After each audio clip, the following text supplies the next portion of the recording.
Picture yourself standing at the edge of an uncharted wilderness. Not a forest or a mountain range, but the unknown landscape of your own becoming.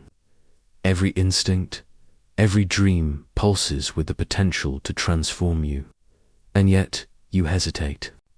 You cling to the familiar, even as it quietly erodes the very core of who you are. Today, we name that hesitation. Today, we step beyond it, into the firelight of your becoming. Picture yourself standing at the edge of an uncharted wilderness, not a forest or mountain range, but the unknown landscape of your own becoming, where every instinct and every dream pulses with the potential to transform you. Still, you hesitate. You hold on to what's familiar, even as it quietly eats away at the core of who you are. Today, we step into that moment of truth. We call out what's been whispering beneath your doubt, unsettling the foundations of your comfort.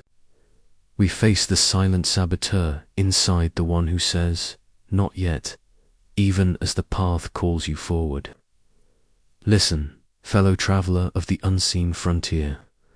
Feel the way the room subtly tightens and loosens with each breath you take, as if the very walls lean in to hear a secret that's waited since the first spark leapt from flint to stone. You've been summoned, yes.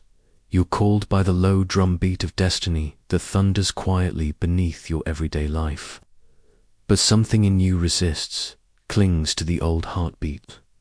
That hesitation, it's a slow-working poison. Tonight, we name the poison. We trace its path into the maze, and we bear witness to the cure, coiled in the center, waiting. When I speak of a calling, I don't mean a fancy letter on heavy paper. I mean the primal cry that rose in Gilgamesh when Enkidu died, the tremor in Siddhartha's heart at the sight of aging, sickness, and death, the burning bush that Moses dared to face. The call doesn't shout, moves like a falcon's shadow across a field, silent but undeniable. Your body feels it first, goosebumps on your spine, a stillness in your chest, a wordless dread shaped like possibility. If you've ever felt that hush, you're already at the threshold. But thresholds have guardians. Myth after myth has warned us. In Greece, Cerberus snarls with 3 mouths, one for memory, one for prophecy, one for the present. In Egypt, Anubis weighs the heart against a feather thinner than regret. The Haudenosaunee tell of stonecoat giants pacing the snowy border between tribe and wild. Why are these gates guarded? Because if everyone rushed into transformation at once, the world we know would fall apart. Some stay behind not because they're weak, but because their steadiness nourishes the tribe. They till the soil, mend the nets, raise the young. But refusal is not meant to last forever. It's the quiet before a storm. Camp too long in that quiet, and the storm festers within. You see it in the doctor who listens to others' hearts, but not his own. In the musician who tunes the same strings, but won't write a new melody. In the ruler of an inner kingdom grown dull with power never tested. They all dream. They all sense the path. A symbol, a déjà vu, a tug at the edges of sleep. And yet they whisper, not now, not yet. Meanwhile, the soul withers like a crop denied the moonlight. But then comes the figure who helps. The mentor, the herald, sometimes wrapped in feathers, sometimes in rags. Athena shimmered before battle-worn Odysseus. The Buddha met a ragged seeker who needed no crown. Arjuna leaned into the words of his charioteer Krishna in disguise. Helpers appear when your refusal tightens like a noose. They speak in riddles older than words, shaking logic until truth seeps through. Remove your sandals, slay your father and mother, sell everything and follow me. These aren't commands, they're codes. They shock the mind to open the heart, and your guide, it may not wear robes or speak in thunder. It might be a book that falls from a shelf, an illness that stops your plans, a child who asks a question so simple it shatters your certainty. Look not just to wise elders, but to crows coughing at dawn, to a broken traffic light where you question your path. Symbols are the grammar of the unconscious, and the unconscious, it's the voice of eternity. When eternity speaks, it uses whatever it can reach. Now the bridge appears, the crossing of the first threshold, that shimmering moment when the world shifts from the geometry of day to the wide horizon of dreams. Step onto it. Feel the wood. Beneath you echo the steps of those who walked before. Isis combing the Nile for Osiris. Inanna passing through 7 gates to confront the grief of Ereshkigal. Each crossing is unique, but all share a breather, pause before surrender. Now, dare to exhale. On the far side lies the realm some call the underworld, others the psyche, some the sea of infinite possibility. Its landscape is carved from fear and longing.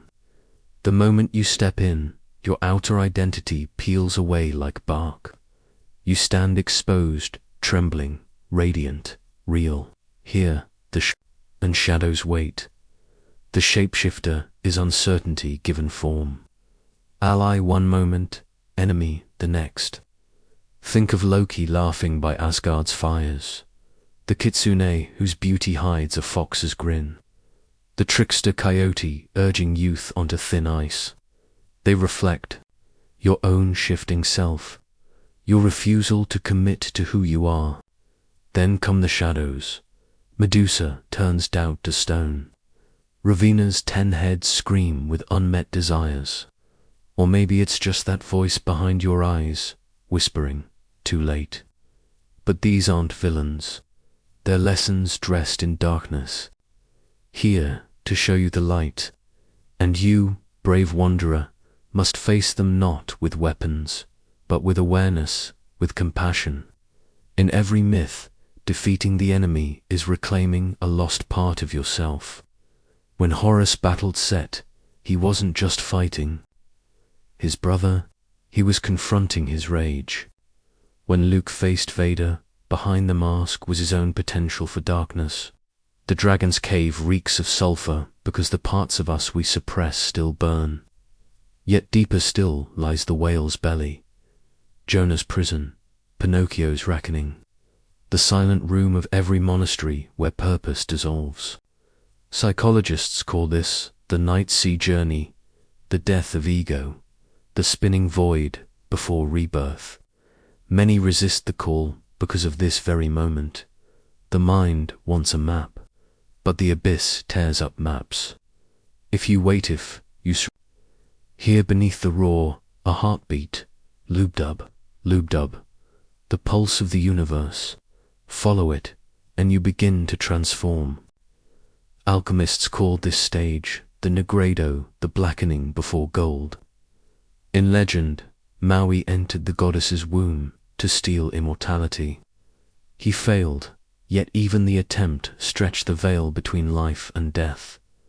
Darkness isn't the absence of meaning. It's where meaning is forged. It's where experience melts down, where impurities rise like smoke and possibility flows hot and new. Refusing the journey is refusing the forge. But only molten metal can be shaped into something new. Out of the whale's belly you rise into the road of trials. 3, 7, 12, it doesn't matter.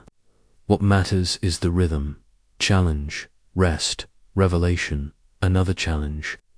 Hercules faced the Hydra, cleaned the stables. Psyche sorted seeds, gathered golden wool, descended for Persephone's beauty.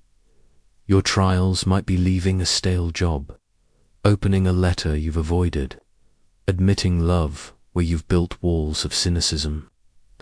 Each test gives you something, a skill, an insight, a relationship, even humility. And these treasures, you'll need them later. Some may even save your life. At the journey's heart waits the goddess, the queen of inward fertility. They hide so the hunters survive winter. She, the goddess, embodies the quiet assurance that the cosmos isn't just here to test you. It's here to nourish you. In her gaze, you remember why you began this path, not to hoard power, but to enter the grand cycle of giving and receiving.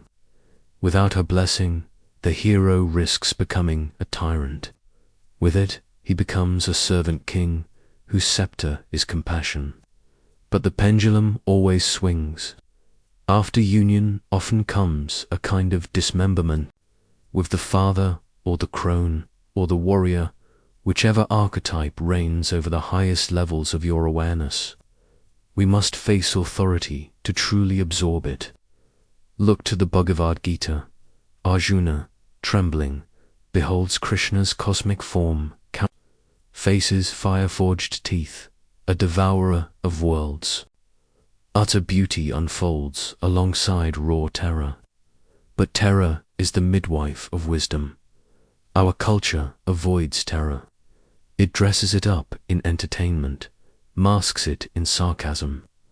But when terror is ignored, it seeps out into oppressive systems, into environmental collapse. The journey demands we meet terror inside ourselves and harness its voltage as purpose. Then comes apotheosis from the Greek, meaning to make divine, not a thunderbolt, a widening of vision. The hero begins to see how everything is connected, Indra's net, each jewel reflecting every other. In this new awareness, opposites blur, good and evil spiral together. Life and death become two beats of the same heart. The hermit's cave echoes the noisy market. Refusal finally dies here, because the hero realizes the call never came from outside, it rose from within. The universe spoke through the self. To deny it now would be to amputate the soul. And from this realization blooms the ultimate boon. Sometimes it's literal, a golden fleece, a healing elixir, a sacred word. But beneath every symbol, it's the same gift, the awakened ability to give. Prometheus brings fire to humans. Quetzalcoatl descends as the morning star to teach the growing of maize. Maui slows the sun so people can enjoy longer days. Psychologically, the boon is the integrated self. Creativity now flowing outward in service to the world. But this isn't the end. No radiant clouds, no finale curtain. The hero must return, and many stumble here. Dante needed Beatrice to guide him back from paradise to the streets of Florence. The return means bringing fire through airport security. It means speaking the language of vision among spreadsheets and small talk. Carrying the pearl of great price in a pocket filled with grocery receipts. This friction humbles us. Refusal can creep back in here, disguised as superiority or martyrdom. They'll never understand me. But a gift that isn't shared begins to rot. The Grail only grants eternal life when it circulates. And now, dear traveler, we reach the moment where your story enters the mythic tapestry. You've heard the call, you've glimpsed the guardians, you've felt the cost of refusal, the promise of rising. The journey is not mandatory. Free will is humanity's crown. But the journey is essential if you want to be whole. Stay behind, and the palace within you will decay. Step forward, and the wilderness becomes a cathedral. So now, as torchlight flickers in your eyes, I ask you to close the eyes of logic and open the eyes of the heart. Ask yourself, where in my life does Cerberus bark? What whale circles beneath my ship? Which hidden goddess holds my name on her tongue? Don't rush for answers. Myth shows us that the question is a seed. Plant it, water it with sincerity, and the archetype will bloom. Listen, do you hear it? That hush again. It's the same hush that fell over Parsifal in the Grail Castle, over Frodo as he stood on the edge of Bag End, over every child teetering on the brink of a dream. The hush says, "This chapter ends now." The hush says, "The next word is yours, but it cannot be written in prose. You must move beyond grammar into music." And so we stand poised at that silver threshold, holding just one breath, suspended in the pause between thunderclaps, in the stillness before a god inhales. In that breath, the inner sky darkens, but it is a fertile dark, seeded with the glowing embryos of future forms. The soul, now ripened by trials, senses that the road bends again, inward, curving like Artemis's bow, drawing back for the release of return. But notice how the heart hesitates. After tasting apotheosis, it wants to stay in the light forever. Like Siddhartha beneath the Bodhi tree, like the Inuit shaman, wrapped in the songs of his spirit guides, while the cold wind howls outside. Paradise is addictive, and so the final refusal arrives not to leave, but to come back. Myth answers this with the magic flight. Hermes' sandals flash as Perseus flees Medusa's cave. Quetzalcoatl spirals into the sky with the bones of ancestors. Raven clutches the stolen sun as the jealous sky gives chase. The flight dramatizes a deep truth. Enlightenment has gravity. To return with it, you must generate equal force. You must build momentum against resistance. In psychological terms, the awakened mind must descend through ego, through social roles, through culture without losing the scent of the vision. The experience is dizzying. Symbols blur. The divine face fades.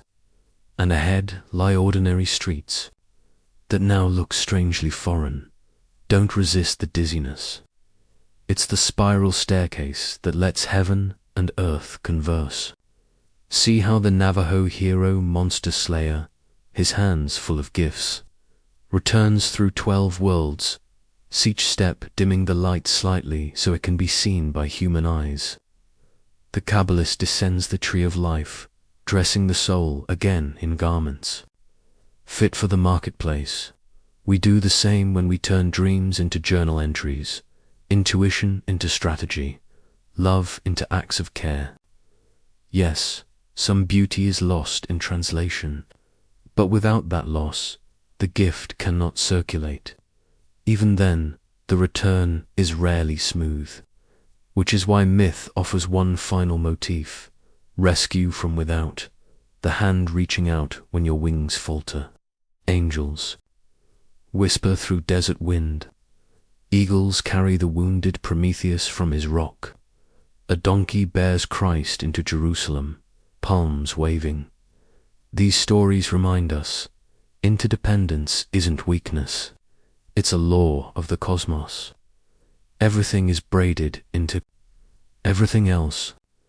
When your own strength fails, it may be a friend's question, a stranger's smile, a grandmother's lullaby that carries the gift across the last canyon. Finally, the hero returns across the threshold back to the known world. But see how the threshold has changed. What once loomed with guardians now shrinks, like a childhood doorway seen with adult eyes. Perspective has shifted. Scale now responds to awareness. The hero and the world reunite, both transformed. The villagers look into the traveler's eyes and see whether they're storms from lands unmapped. They sense a courage that makes cowardice flinch, a compassion that dissolves bitterness. Some pull away, others step forward. The boon tests the tribe as much as it tests the hero. Here, the myth bestows its final title. master of two worlds. This isn't domination, it's fluency. It's the ability to move between ceremony and commerce, silence and speech, letting each enrich the other. Odysseus, once a master of the storm, buries his or in the earth symbol that the sea has entered the land through him. Lao Tzu, having touched the ineffable Tao, leaves behind a slim book of verses before disappearing into the western mountains. Those verses remain portals of living words. Bureaucrats and poets still slip through them into the silence beyond systems. Psychologically, this is integration. The unconscious and conscious now speak openly, no longer smuggling messages.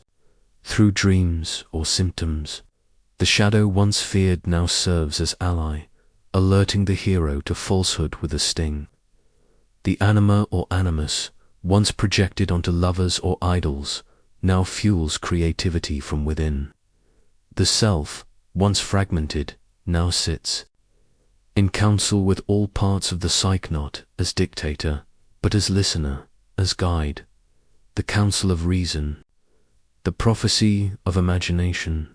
From their union blossoms the final fragrance of the journey, the freedom to live. But freedom is often misunderstood. It is not a license to chase every whim. Myth teaches us that true freedom is rhythmic participation in the cosmic dance, improvisation within the scale of Dharma or Mat, or whatever name your culture gives.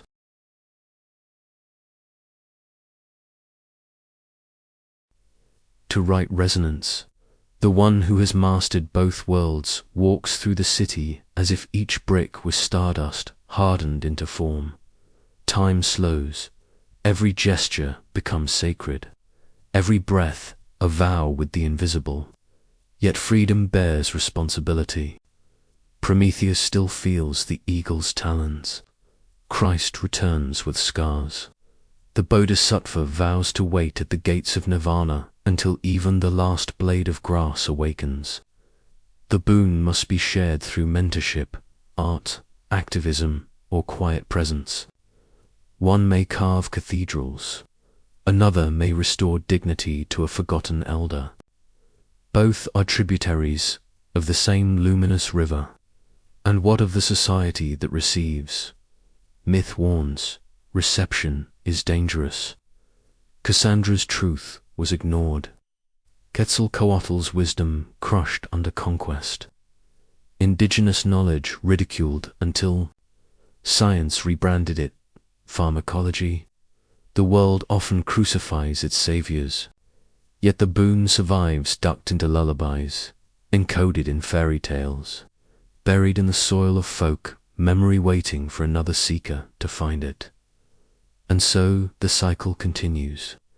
Now I ask you, luminous listener, to hear your own footsteps echo along this spiral path.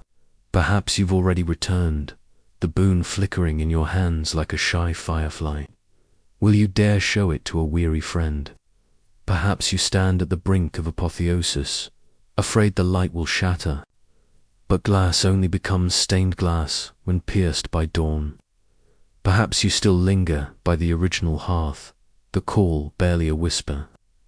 Look again, see how every symbol we've conjured, every god, beast, and constellation gathers into a single chorus urging, rise, go, we will meet you on the road.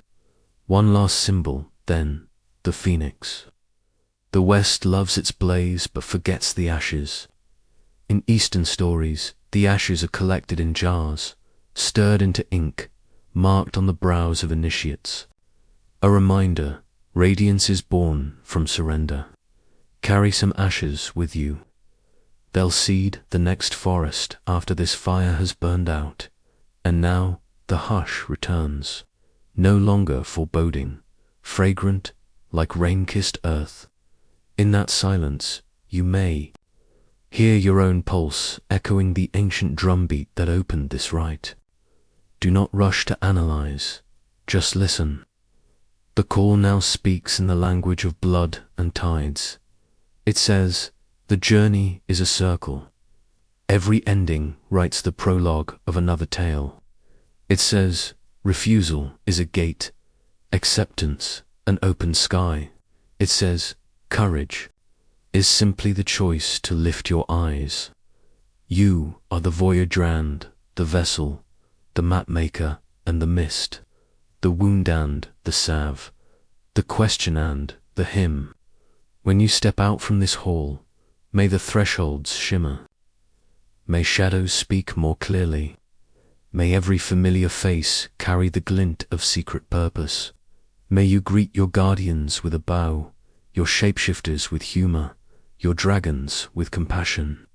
May you cross and cross again till there are no more thresholds, only homecoming with every breath. I bow to the road inside you, and I await its next rising tide. The hush recedes, replaced by a deepening resonances, though the floorboards themselves remember forgotten drums and now beat beneath your souls. In that resonance, a new knowing arises. The journey was never yours alone. It belongs to every creature sewn into earth's great garment of becoming. Step outside, feel it. The mycelial threads sharing secrets under cedar trees. The moon's pull rehearsing its ancient script with the shore. The whale's song echoing in oceanic canyons. All are pilgrims. All are keepers of flame. What once felt like a solitary whisper now swells into cosmic liturgy. This is the harvest season of the boon. Some boons arrive as medicine, prophecy, or technology, but beneath the surface, all are made of the same thing, awakened participation. Remember the Polynesian navigator who read the stars, then returned to carve a canoe with his village. His timber was just wood, but every stroke sang of constellations. Or the deer who, after losing and regaining the goddess Epiphany, taught humans how to plant seeds and grieve properly, a farming manual woven with myth. Your boon may wear ordinary clothes, a new tone in conversation, a recipe that heals more than hunger, a contract that remembers rivers have rights. Myth reminds us, the ordinary world waits to be consecrated, but there is one final transmutation, alchemy of storytelling. Around ancient fires, our ancestors shaped sparks into constellations. They knew a story well told is a living vessel. Pour your soul into it, and it travels further than feet can carry. In the Upanishads, law becomes mantra.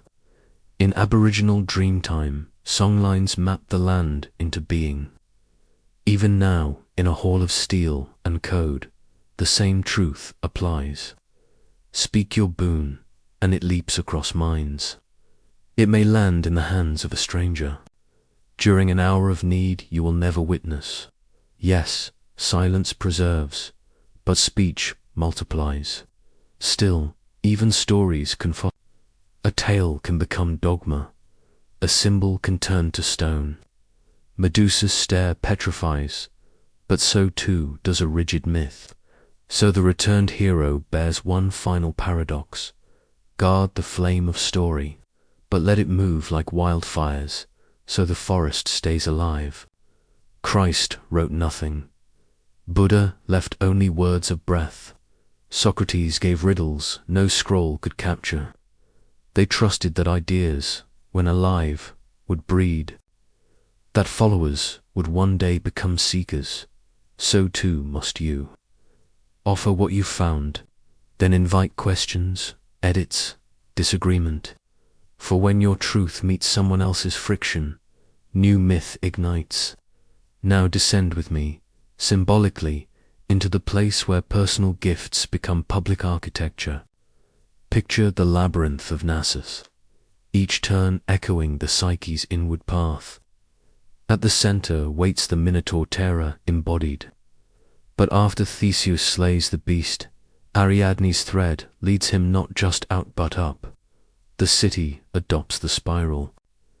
As its symbol, it dances into pottery, ritual, law. The lesson is clear. Integrate your shadow, and the world inherits a new geometry. Black elk in Lakota vision stands within a sacred hoop stretching to the 4 directions. It is not his alone, it becomes the ceremony of a people. So ask yourself, what civic song, what blueprint, what social spiral hides inside your private revelation? Don't trap it in the attic of meditation. Carve it into sidewalks.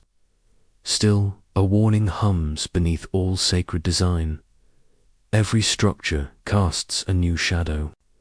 The Colosseum once housed communal games. Later, it thirsted for blood. The digital web once promised unity. Now, it breeds distraction. The mythic cycle continues because human imagination builds cathedrals and time slowly turns them into cages. So the master of 2 worlds must learn one last art, the grace of demolition. Kabir wrote, "Tear down this house." The master is waiting to build again. Shiva dances with fire so Brahma may begin anew.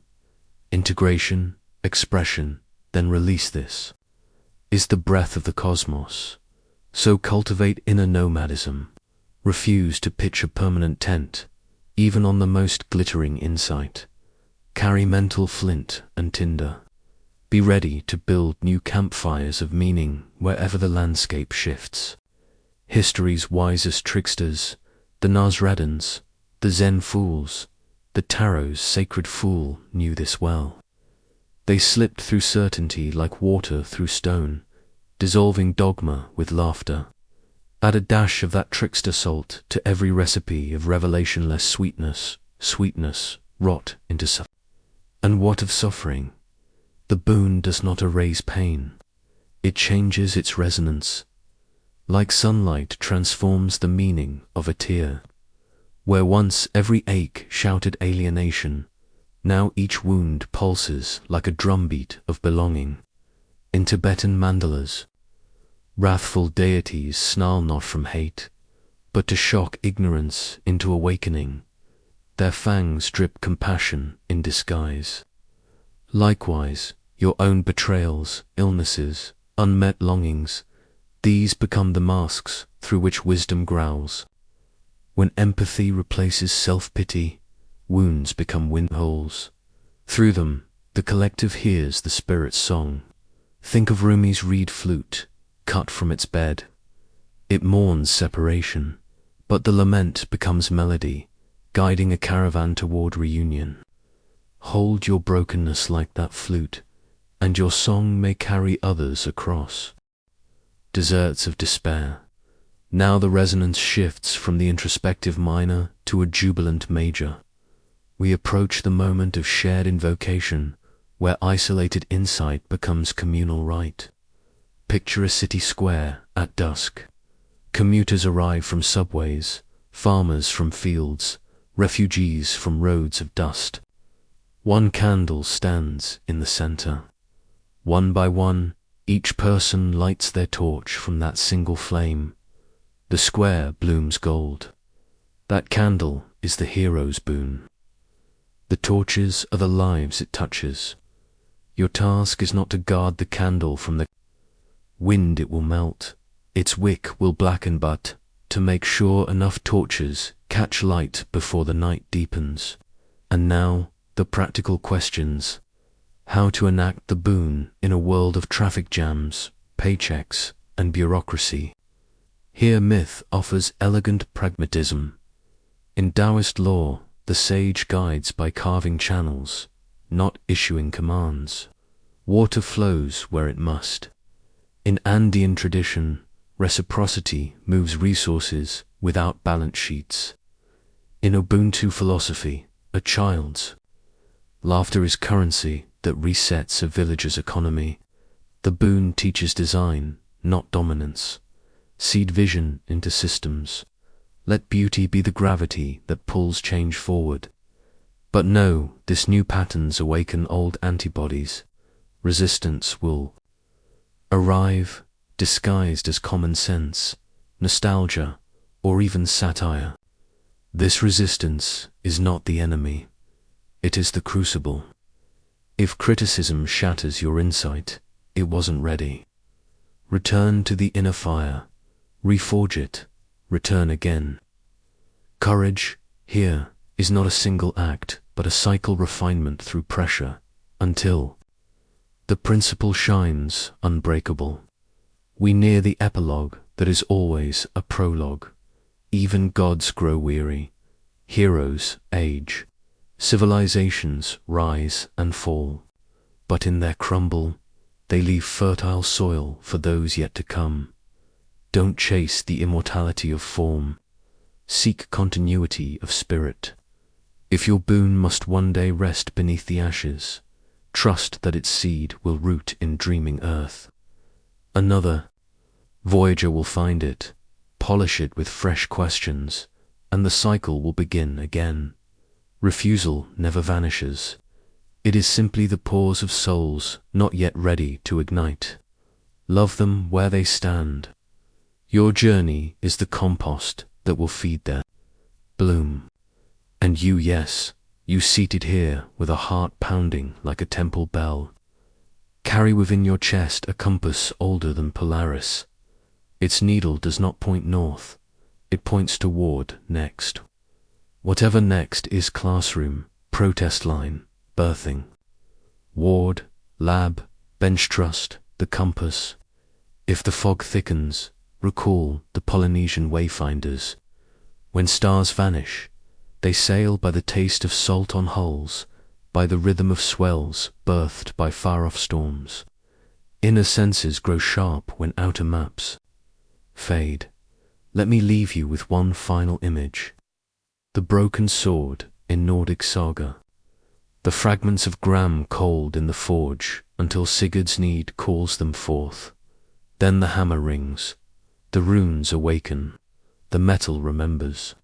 So to your forgotten stories, the lost language of your grandparents, the crafts left behind in of it can be melted, joined, reborn into a blade that cuts illusion from truth. Lift it lightly. Let its edge be compassion. Let its hilt be humility. Draw it only to free yourself and others from fear. Hear now the soft thunder outside. Maybe a storm gathers. Maybe it's just the city buses. Doesn't matter, your heart knows both storm and bus belong to revelation. So rise, stretch your fingers through the atmosphere. Feel the world's pulse, match it with your own. Step beneath a sky so vast it humbles skyscrapers. And as people rush past, neon flickers, and night folds the city in light, remember, every face is a portal, every sorrow a seed, every laugh a note in the music of the spheres. The hush returns for the third and final time. But now it is not silence, it is blessing. It murmurs your refusal, your journey, your gift, your return. All our verses in one endless chant. May you sing it in step, in stumble, in lullaby. In manifesto, may your life glow like phosphor scribbling across midnight waters, spelling out one enduring invitation. Come, cross, become, and this hush that lingers. It is no absence. It is a vast chord rising across the inner vault of your soul, as if every pilgrimage ever made were humming in one pure note. In that resonance, the final curve of the circle reveals itself. Yes, you return, but now as a revolution. The spiral that rises through its own center to a higher place. You stand at its crest. Beneath your feet wheel the patterns of all journeys past and yet to come. Feel the vertigo that is the taste of altitude. Your story has pressed soft footprints into the dust of Mythend. Now that dust rises, becomes breath, becomes the living word by which worlds are spoken into dawn. Think of the sages who reached this height before Yuan did not choose rest, but creation. Lao Tzu vanishing westward beyond the Great Wall, leaving behind 81 verses, not as farewell, but as a seed-cracking stone with roots of paradox, or Hatshepsut Pharaoh, descending from divine union to inscribe a tale on obelisks, so radiant, no dynasty could erase its glow. Even Prometheus, shackled to stone, forged new meaning from suffering, translating pain into flame. And now, you, at this stage, the boon becomes atmosphere. Whatever you touch, you tint. Whatever you say, you tune. Whatever you imagine, you begin to make real. But mastery summons its final guardian, the temptation to rest. After fire and flight, the ego whispers, enough, build monuments, stay. Myth answers with storms. Even Utnapishtim's ark touched dry land. Then he wandered again. Adam and Eve were offered paradise, but found no growth in endless comfort. The cosmos adores motion. Rivers stagnate when dams halt their pilgrimage. Let your boon not rust into ideology. Let your bright sword not dull into decoration. The final trial is this. Remain a pilgrim even at home. Remain a question even with the answer. Remain a river even at harbor. And how each day offers tiny departures. Choose wonder over repetition. Kindness over correctness. Vulnerability over control. A pause before reaction. A breath before assumption. A glance skyward where Orion still hunts. The lion lives still roaring across 12 millennia of human sorrow and song. These are not grand pronouncements, but Mynet calls to adventure, threading cosmic myth into grocery lines and green lights. Refusal dissolves not in glory, but through 1,000 glimmers of quiet ascent. Listen now, the drum beat shifts from solo to symphony. Around you, other hearts begin to stir. Their calls rise in harmony, weaving a polyphonic destiny. The lone hero expands into the community of questers. Among the Mbori, this is NOD, extended family walking together. In the desert monastic tradition, it's koinonia communion. Of seekers, the Hopi, call it the people of one heart. Within these circles, leadership turns like the seasons. Every voice is a mentor, every wound a scripture, every silence a cradle for emerging vision. The boon does not spread by broadcast, it spreads like mycelium, root to root, dream to dream, until the whole forest begins to stir. And so, the task now becomes cultivation. You are no longer slaying dragons, you're tending wings. A child's spiral drawn in sidewalk chalk is met with your ancestral story of the labyrinth. A co-worker's timid idea is shielded from cynicism. A dying wetland is defended not with rage, but with reverence for the river goddess. These acts may appear modest next to the deeds of demigods, but myth assures they are the marrow of renewal. Remember, in Shinto lore, the sun goddess Amaterasu doesn't dispel darkness with thunder. She simply steps out of hiding, radiant, and the rice shoots straight in, bathed in dawn. Yet even cultivation invites decay. Gardens draw locusts. Cultures attract corruption. Enter the trickster, now an ally. Coyote jokes away pretension. Hermes misplaces bureaucratic seals. The Monkey King somersaults over rigid dogmas. Welcome them. Their mischief aerates the soil. Their laughter lets new thoughts breathe. Should systems begin to ossify around your boon, loose a trickster laugh too. Crack the walls before they harden into prisons. In myth, the holy fool wears bells not to make noise, but so truth doesn't fall asleep. Strap on your bells when meetings lull into self-congratulation. And now we come to night's edge, the final rite of this gathering. Picture us beneath a canopy of stars. Then speech, yet trembling with newborn hunger for meaning. Lift your inner gaze. Beyond Orion, beyond even the whispering galaxies, see the darkness between stars, that fertile womb of unmanifest myth. From that womb, new calls will rise, and one day you will be the herald for another wanderer. The flame lit in you tonight will become the burning bush for someone still tending flocks of the mundane. Speak, then, not with the weight of authority, but the softness of invitation. For though terror guards the threshold, tenderness is the key. Our circle nears completion, but circles, like planets, spin without end. Feel the momentum in your marrow would carry you when these words fall quiet.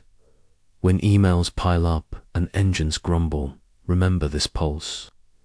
Let every mundane threshold, subway turnstile, an apartment door, a blinking cursor remind you of mythic portals. Cross them with intention. Bow to their guardians. Even if the guardian is just your reflection on a dark screen, whisper the vow to venture, to harvest, to return, to gift, and to venture once more. And so, travelers of the inner cosmos, we arrive at leave-taking that is also leap-making. I offer a final blessing, shaped as a question for questions carry forward motion. What song will you teach the stone? What memory will you water in the seed? What horizon will you paint upon the eyelids of a weary friend? Carry these questions as tinder in your pocket. The world will supply sparks.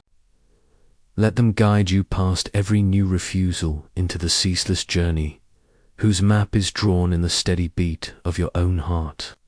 The hush returns for the fourth and final time, deep, resonant, triumphant. In this hush, if you listen, you may hear the roar of oceans not yet born, the laughter of children not yet imagined, the flap of phoenix wings, not one, but 10,000, rising from hearths across the world.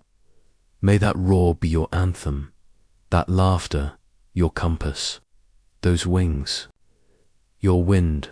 May you walk forward as storyteller, wayfinder, hearthkeeper, and humble spark in the great symphony of becoming. And may your going always be a return again, and again to the mystery that made you. Dawn presses its pale fingertips against the rim of the world. The hush unspools into birdsong. Even the air seems to remember the shape of wings. This, beloved traveler, is the code none of us can escape. Life begins again. You may think we've reached the end, but in myth, endings are simply portals folded back on themselves, threads of light sewn to the heel of time. Every departure is stitched into arrival. Let the new light pour through you. Feel how it brushes your spine, tuning it like a harp waiting to sing through the hours ahead. Now, imagine a broad, bridge-weathered and gleaming arching across a river older than calendars. On one side stands the citadel we built together, its towers feathered with phoenix plume, its flagstones forged from once refused courage. Across the water stretches the city of errands and electricity, where coffee steams beside spreadsheets, where headlines flutter like sparrows in argument. The bridge is yours to cross, but you don't cross it empty-handed. In the crook of your arm, the boon burns, softly casting color into mist, making even water vapor radiant with possibility. Step forward. Each plank hums with the steps of those before, Siddhartha returning from the forest, Miriam dancing freedom into lungs, Aeneas carrying his father through flame and ruin. Their echoes are not there to weigh you down. They are the wind at your back, The timber holds. Halfway across, lean over the rail. See how the river braids memory and hope, whirlpools of yesterday clasping hands with tomorrow. Drop a word of gratitude into its song.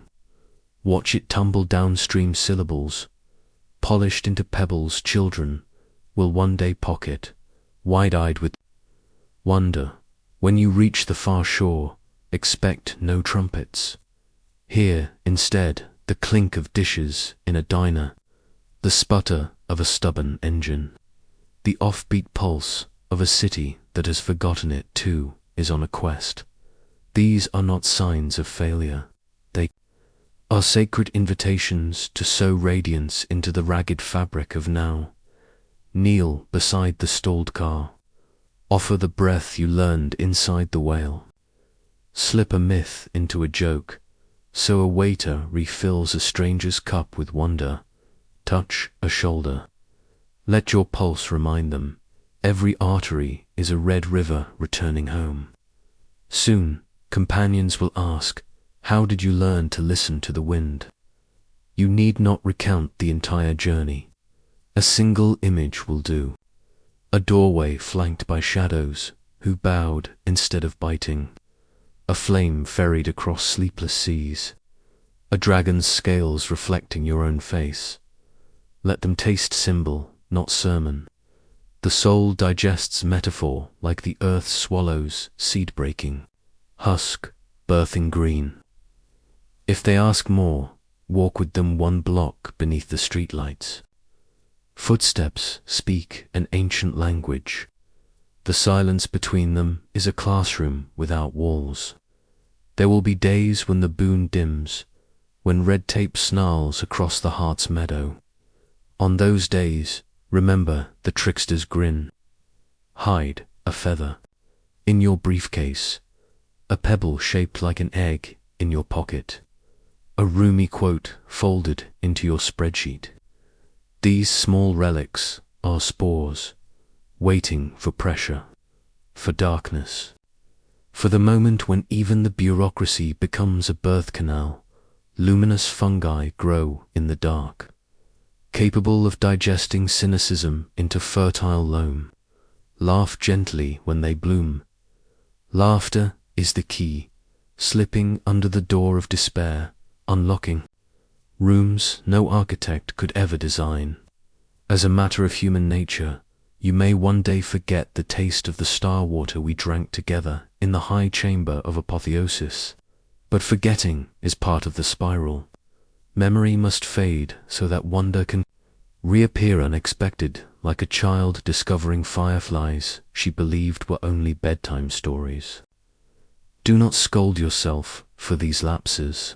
Mark them instead as fresh callings. Gilgamesh tore his garments each time he lost a thread of immortality. But each tear let the wind touch more of his skin, teaching him that breath itself is a fleeting eternity. Let your own rips admit the breeze. Let the world's touch remind you. Myths are not bound to books. They migrate on air, on scent, on surprise.